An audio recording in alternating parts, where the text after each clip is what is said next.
I don't like to put hard and fast rules on design because I also like to break the rules and push boundaries. If you tell me not to do something, I'm going to try and do it in a successful way.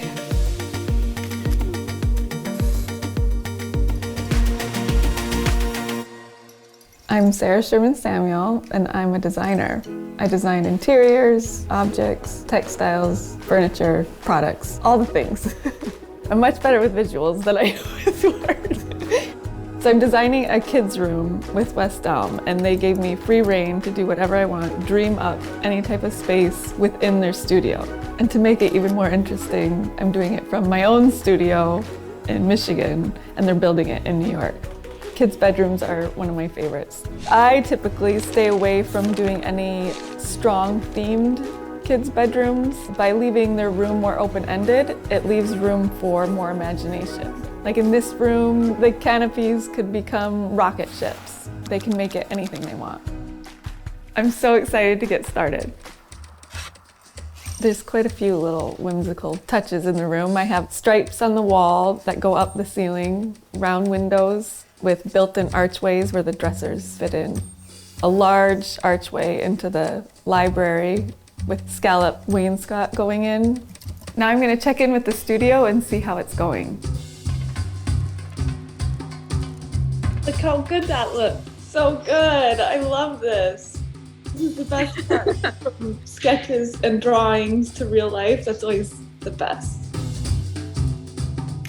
When mixing patterns, the goal is to have it feel balanced. So with this room, I started the pattern base with the rug, which is one bold stripe pattern.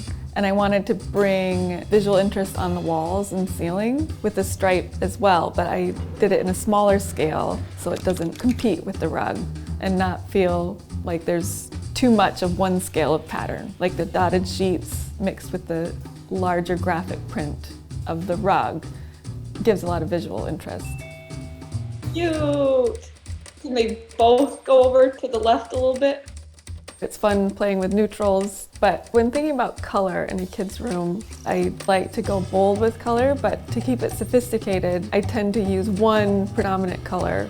So in this room, I chose blue as the predominant color, but then to keep it from going to color explosion, I brought in neutral tones with all the warm woods and then the grass cloth wallpaper in the reading nook. Does that one match the curtain? Oh no, I think that's looking pretty good.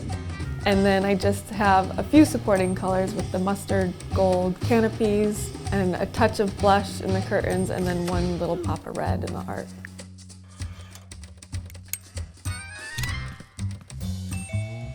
Hi. Hey. Hi, Sarah. We are going to turn the lights on so that you can see it. Oh, looks so good. It looks so good. The whole thing's my favorite part. The reading nook came out really well. The shelves stocked with like a bazillion books. One of my favorite parts about the room is how the continuity of the repeated circle runs through the space and the special little nooks we carved out and painted blue to give the dressers a really beautiful backdrop.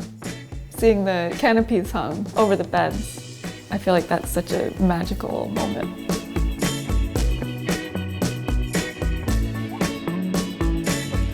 This really came together using 3 of my favorite design tips. And that's 1, limit your color palette. 2, subtle pattern mixing can give great visual interest. And 3, stay away from themed rooms. No themes. No themes. So my advice to someone that wants to take on a similar project in their own home would be to find that one piece that they love, whether it's a rug, a piece of furniture, or art, and build an entire room around it. And it's that easy to create an inspired space. Your space should be a reflection of you.